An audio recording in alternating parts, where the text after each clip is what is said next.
I'd like to just go down with each of you and ask you what you think. So my question is what is the biggest obstacle to progress on the environmental concerns that you raised?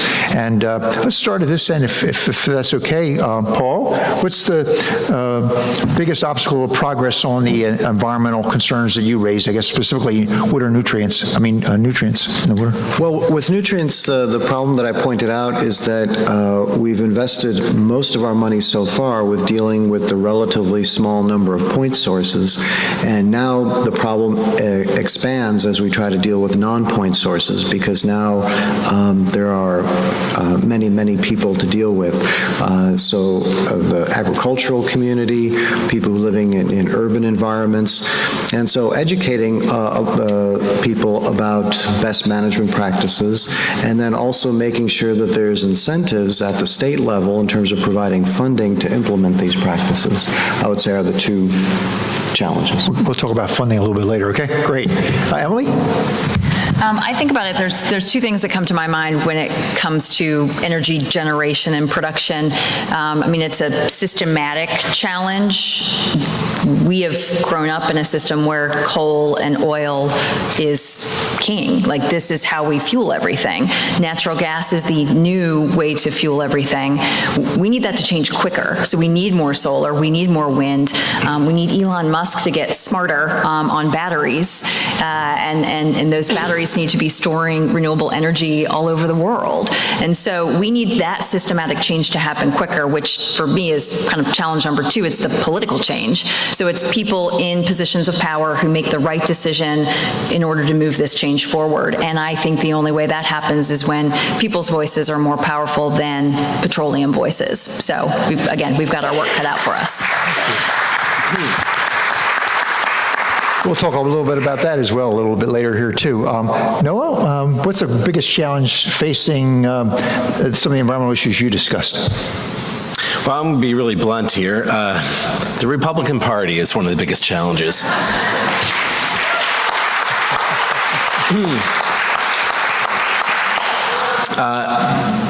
When the environmental movement took off in the 70s, the environment was a bipartisan issue. The founder of the EPA was Richard Nixon. George Bush Sr. was a pretty strong environmental president. And if you look at voting records in Congress, there was bipartisan consensus on a lot of environmental issues, and it's just broken down. And so what I see happening now is that to be a conservative, to be a Republican, means to be against most environmental regulation, and I think that's the mindset that needs to shift. Thank you. Mariah? Sure. I can contest to a little bit of what Noah and what Emily said. I would say, it's the people in power, it's the people who hold the torch, and it's the people who have money. They are some of the biggest challenges, the people who are lobbying in opposition to a lot of these issues. So as Emily said, the oil and gas industry came and, lobbying against a lot of our environmental protections and progress. Another thing that's really weird, and Stephen, I'd be happy to hear your thoughts on this, but even when talking with people about some of these issues and legislators, they don't like to say the words climate change, right? That sounds like really, tree huggery. And so some of these legislators have had to pass legislation and say things like sea level rise and that kind of thing. But I would say the people who have the power and who have the money, they're some of our biggest enemies. Steve, what are the biggest obstacles to progress on climate change in Virginia? Very broadly speaking, progress is slower than it should be because of the influence of money in politics. I think that's changing. It's changing in a hopeful direction. I'm hoping that it begins to command more and more of all of our focus. The biggest corporate donor to both houses of the Virginia General Assembly is Dominion Energy. They give more money than anybody else. They give it to both Democrats and Republicans. They've done this for a very long time. And lo and behold, they keep hitting home runs in the legislature. Everything they want seems to be handed to them not just that they win the issue, but is handed to them with often very little public discussion except what groups like the Sierra Club can bring to public consciousness. There is a connection between how those votes are cast and the money that those people collect. However, just last week, it was announced by a group called Activate Virginia that 60 Democratic candidates for the House of Delegates have pledged that they will accept no campaign donations from Dominion.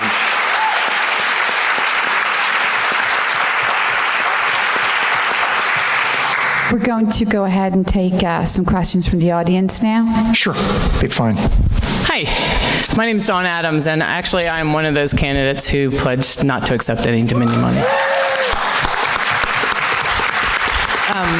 And I'm running for the House of Delegates in the 68th, and I appreciate your expertise. I think one of the components of having so many experts that can kind of come across is how much work we have to do.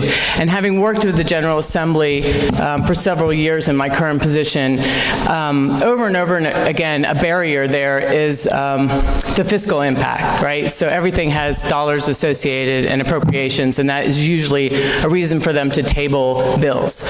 My question to you is, what one initiative, and this is hard because you all are experts in many different things, but what one initiative could the General Assembly authorize that would make the most significant impact on Virginia today, and what is your understanding of the fiscal impact that might have to the state? I'd like to take a shot at that just from the beginning, and I would just say that redistricting reform probably in and of itself would significantly change the composition of the legislature and change some of those seats in a way that would make politicians more responsive to citizens' concerns on the environment or any other issue. So, I mean, I think there's lots of things they could do, but that's one that comes to my mind. Anyone else would like to offer what one thing the legislature could do? I mean, I know this isn't the most modern of ideas. We're a little behind here in Virginia, but I think about the renewable portfolio standard. So just saying we have to get X percentage of our energy from renewable sources. If you make it have to happen, then folks have to follow the rules. And so, again, I'm not a clean energy expert. There are other things that folks are pushing forward that could also move us in that direction. But if the state were to just say, listen, Dominion and APCO and rural electric co-ops, everybody, you got to get 50% of your energy from renewables, or 25, or whatever the right number is, that's a step in the right direction. Anyone else want to address that question? Okay, yes, go ahead. You're next. No, I'm holding the microphone. Oh, okay, I'm sorry. You know, where are the lines in terms of their influence and the role that they have and what affects us on a daily basis? And I'm also thinking it in terms of trying to understand the whole pipeline issue, because again, trying to understand it, that if it's a federal mandate to have this pipeline put in, what does the state have to say about that? And is there a way for the state to say no if the federal government says it's coming? Well, since you put it in the context of the pipeline, I'll take a shot at that. Obviously, when you started out, it was a pretty broad question in terms of the different responsibilities of government, and I might just say generally that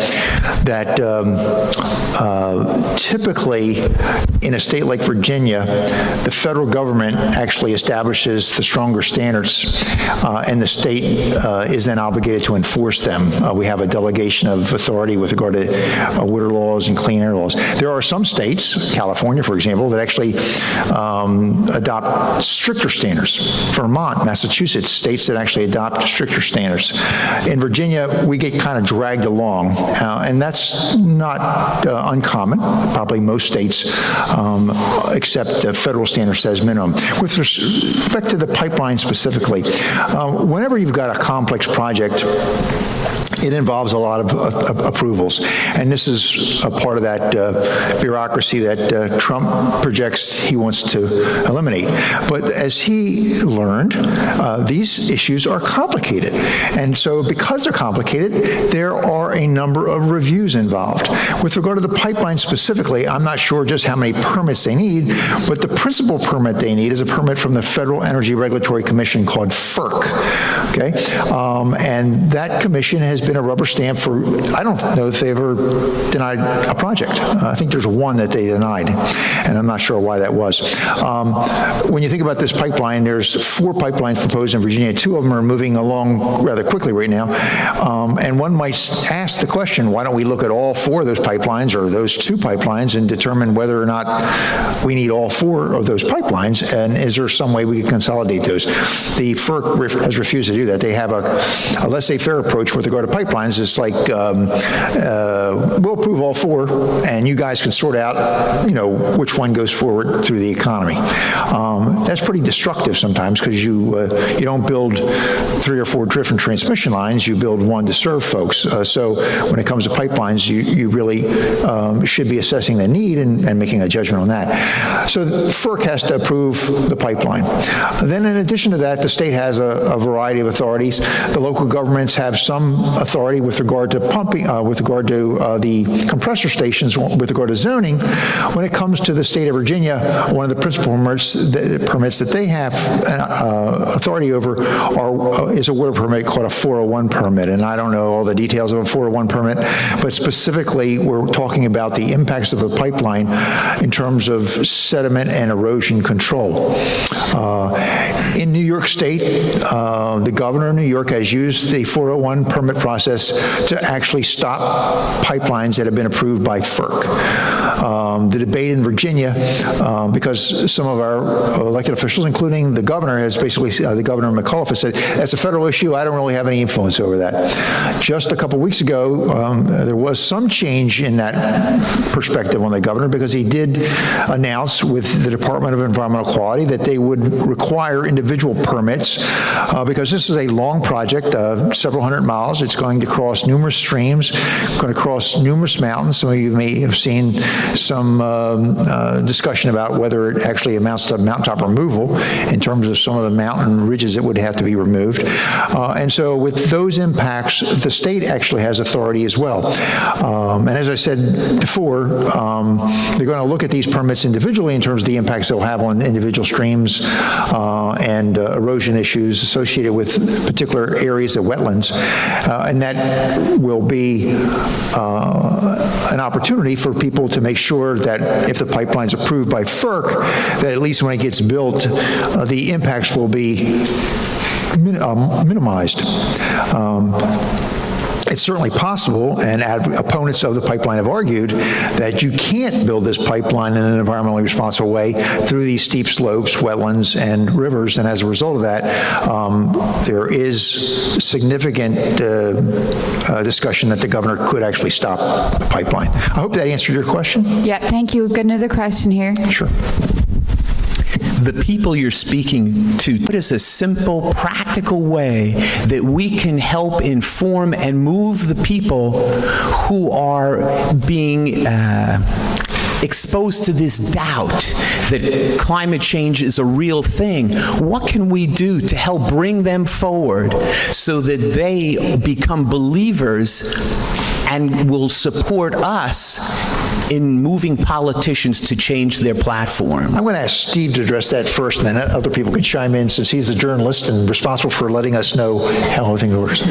Yeah, you've named a very big issue. How do you have a public discourse when a big fraction of the public is getting information from sources that have grown used to lying flat out? What do you tell those people? I think that it's going to be easier to make the case about climate change just because it is increasingly visible. We're not talking about a bunch of physics formulas off sometime in the future. We're talking about pictures of flooding in Norfolk. We're talking about pictures of ice caps disappearing in both poles of the planet. And increasingly, we're talking about enormous fires in the western states that are gobbling up tens of millions of acres of national forests and state forests too. So it's going to be easier to show people that. I'm going to ask Paul to address that too as a scientist, since they had a science march just last week, and the whole issue of science is under attack, including unplugging the satellites that collect our climate data, for example. So would you like to address that issue in terms of confusion and doubt? Because we even have that circle around on the Chesapeake Bay as well. Yeah, only to say that I would say scientists are both, part of the solution, but also part of the problem. As scientists, we are drawn to uncertainty. Really, that's what we're interested in. That's what we focus on. What is the unknown? So if something is known with 95% certainty, all the scientists in the room are going to be looking at that 5% that's left over and say, oh, well, what more can we learn about there? But that becomes a challenge when you bring science into the public forum. And I think it's also, part of this problem here is how we deal with what is compelling evidence on environmental issues versus, for example, medical issues. If any of us went to a doctor and a doctor said, well, based on your condition, I prescribe this medicine, and you say, well, is this a valid course of treatment? Well, 95 out of 100 doctors would say this is the right medicine for your condition. Would you say, well, no, I'm not going to take it then. I'm going to wait till those last 5 doctors agree that this is the medicine I should have. So we don't do that when it comes to our health, but when it comes to environmental health, we have people asking for that standard, saying, until you're 100% sure that putting less CO2 in the atmosphere is a good thing, we don't want to do anything about it. And therein lies the problem.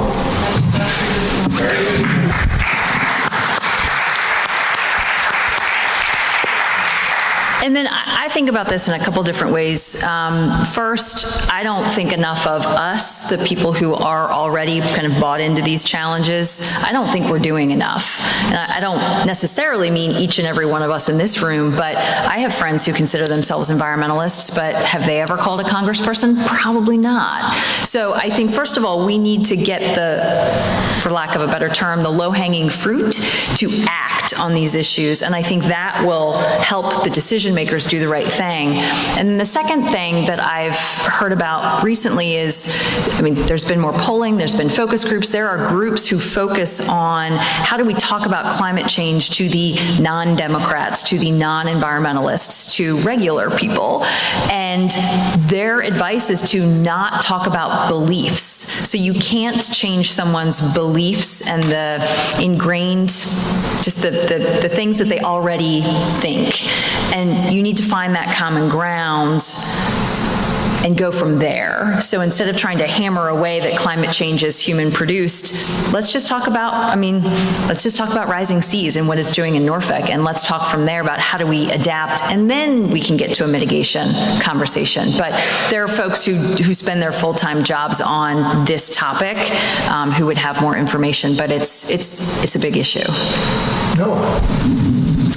Yeah, I would agree with that, there's really no dispute that the Earth is warming, so there's at least that common ground. What can we do, even if we dispute the cause of it, what can we do to work together to adapt to a warmer Virginia? What would that look like? And Steve's book is just terrific on showing that it's not only about sea level rise in Norfolk.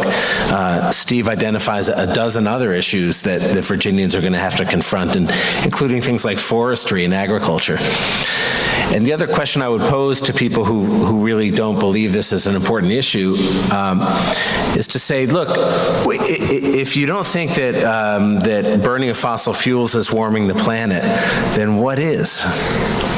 And when I've posed that question, you get some really bizarre answers. You hear it's about wobbles in the Earth's orbit. It's about volcanoes.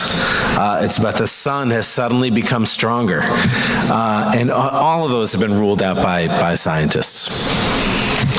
Mariah, would you like to address that? Sure, yeah. Messaging is a big factor in that. Finding common ground with people is definitely a big thing. I guess one thing I'd like to share is, I grew up in an area that was very much so conservative. I went over to a friend's house, and it was right before the election, and we know that we have opposing political views, but it's not something that we discussed the day before. And so they invited me in for mothball soup, and and we talked, and they said, well, what are you doing here? We started talking, and I said, oh, I'm here about menhaden, about a fish. And they're like, they know I work on the environment and these kinds of things, and they challenge me with stuff all the time. They said, well, we know menhaden, and they got really excited. And slowly but surely, I started to come home more to work on these issues, and they say, well, what are you doing here now? And I said, I'm working on XYZ, and I show them a really colorful book with pictures, and they say, well, what's this big power plant? What is this for? What's hydraulic fracturing? What, earthquakes, and talking about things and showing them videos of people being able to light their drinking water on fire. But visuals and messaging is something that I have to do on a daily basis, and working with people to find common ground and to move them on issues. But finding something that they care about, like Republicans, they care about the economy. So let's talk about how climate change is a national security issue, and how people can't get to Fort Eustis and to these bases, and how they're being challenged with that. The military is a huge supporter of climate change issues because they see the economic importance, and they see why it is a national security threat. Thank you. Go ahead. Hi. First of all, thank you all for all the work that. So my question is, the component from this conversation that's missing are the corporations, representatives from these companies that we're talking about who are most significantly impacting. Is that correct? Well, there's none of those on the panel. Okay, so nobody here is representing any of these groups, or the groups are correct. Is that correct? That's correct. Is there any hope, is there any plan, is there any way to put a human face on those people and maybe extract or pull them to have this discussion, to be part of this discussion? Because it's very, very hard to dislike a gay person when you put a face on a gay person. That was something with our struggle that was huge, where the amount of people that came out and said, hey, I'm a gay person, and that broke down a lot of barriers and opened up conversation. Could we somehow start to have a conversation if we outed some of these people? Do they live in Richmond? Do they have children? Do they go fishing? Do they go hunting? Who are these people? They're not robots yet. Who are they? And is there any hope to start cracking into that and maybe going to events that are hosted by those people here in Richmond and getting an inlet? Because I know that there are events that are hosted by those folks. This is really a complicated question. I mean, if you see the way the General Assembly operates, if you go into and talk to a legislator about a bill that impacts Dominion, or let's just say a bill on clean energy specifically, like a bill to promote solar, the first thing the legislator is going to say is, have you spoken to Dominion? I'm going to speak to Dominion. They serve as a gatekeeper. If you want the names of people, Tom Farrell is the CEO of Dominion. Bob Blue is the president of Dominion Virginia Power. Those are just two names, for example. There are conversations with these folks. There was a long, drawn-out process with regard to advancing solar energy this past year. And for the most part, the environmental community was not invited to the table. It was Dominion and the solar industry. And for whatever reason, at the last minute, they invited a couple enviros in the room who weren't really a part of the collaborative process. So I guess I would say to you that when you have a monopoly like Dominion in this particular instance that has so much control and so much arrogance, and you see their name on everything, it's really hard for them to take us seriously. I would just say that the last year or so, because of the issues of coal ash, because of the excessive cost of North Anna 3, because of the publicity associated with Senate Bill 1349, which was basically a $1 billion ripoff of all of you who are ratepayers, that they've gotten a lot of bad press lately. And so they're spending more money promoting solar. They're putting a 1 kilowatt system on your schools and actually making you think that's something. So this is a good problem that you raised here. Other people have tried to have conversations with them. And I think, what's the old story about how do you get the attention of a mule? First you hit it with a 2x4. Well, I'm not into animal cruelty, but I think we have to get some attention, get the attention of these corporate execs who in Virginia have basically had unfettered access to the legislature and gotten what they wanted. Anybody else like to comment on that? Some of you have been in the Get another question right here. Another question?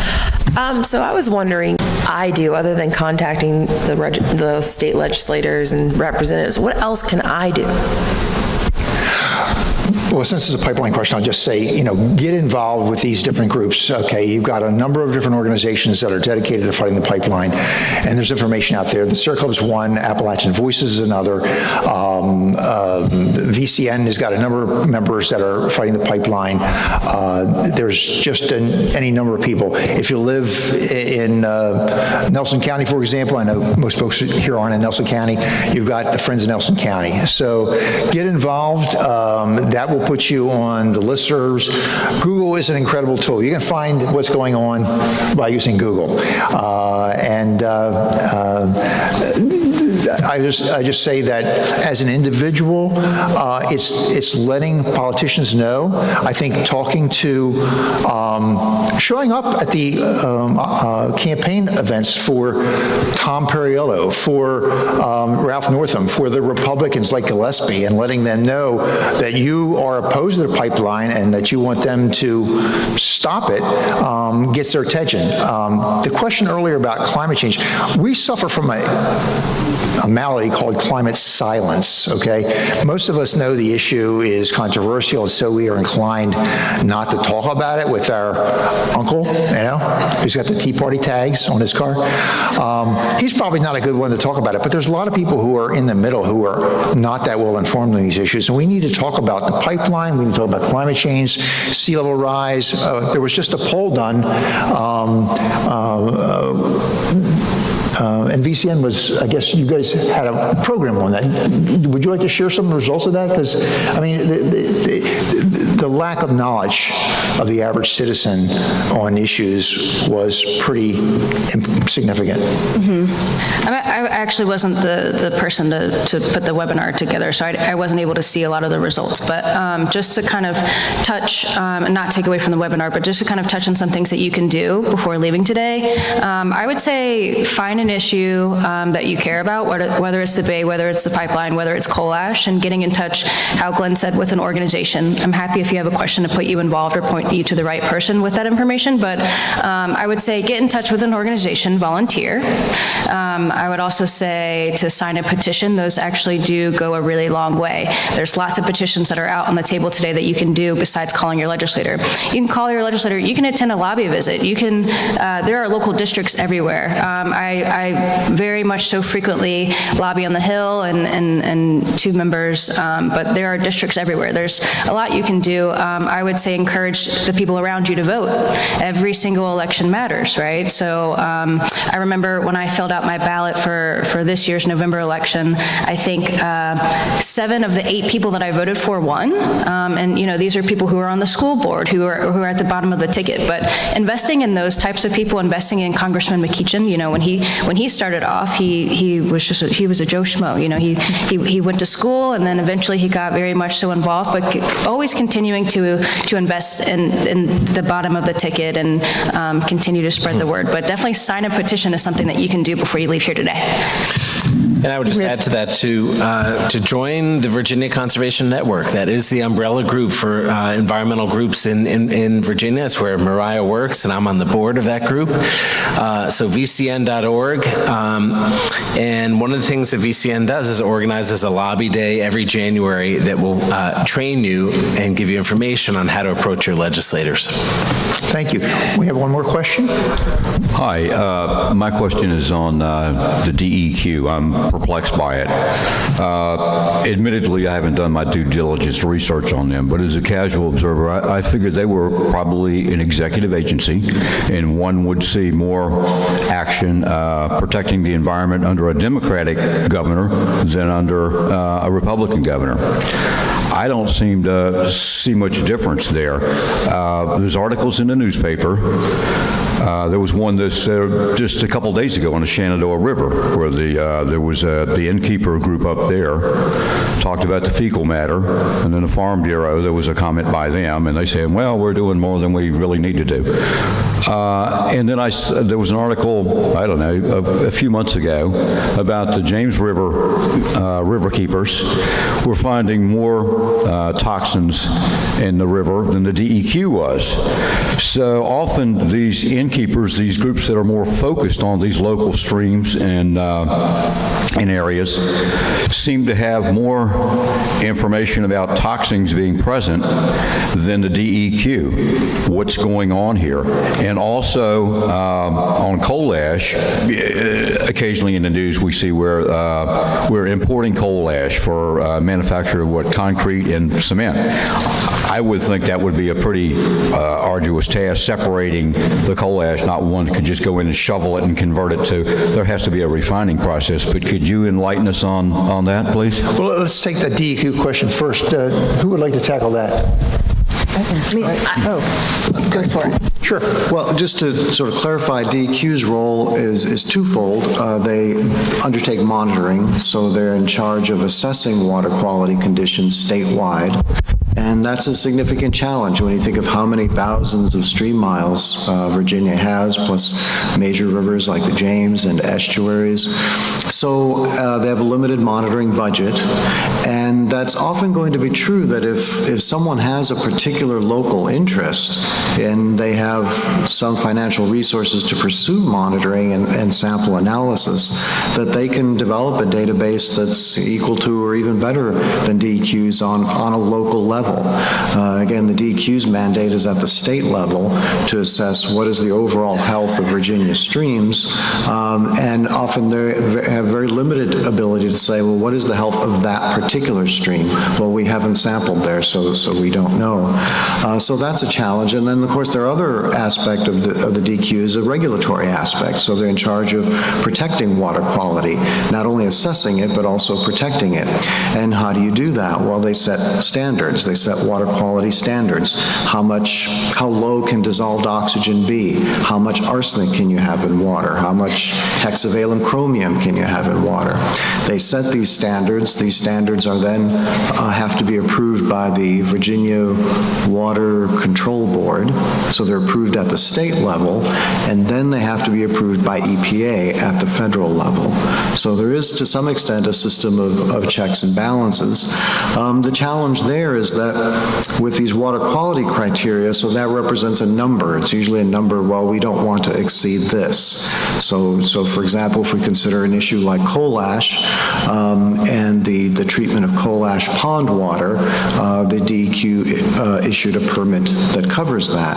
And the way you do that is, so you say, well, okay, how much pond water do we have? How much arsenic is in that water? We're going to put that into the James, so let's now divide it by the flow of the James. Are we now above our safety standard, or are we below? And if we're below, then they issue the permit. Now, of course, the challenge with that is that as you discharge this pollutant into the James or any other system, it doesn't instantly mix everywhere, right? So there are places where it's going to be more diluted, places where it's going to be less diluted. Where it's less diluted, it may be above the standard.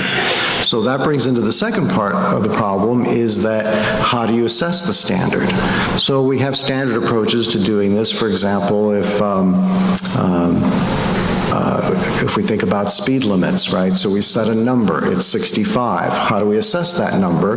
Well, somebody points a speed gun at you and they take an instantaneous reading.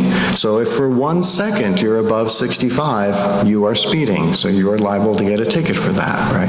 And so we do the same thing with water quality standards. There's a measurement component to that that says, well, we will collect this number of samples over this amount of time, and then we'll take an average from that number.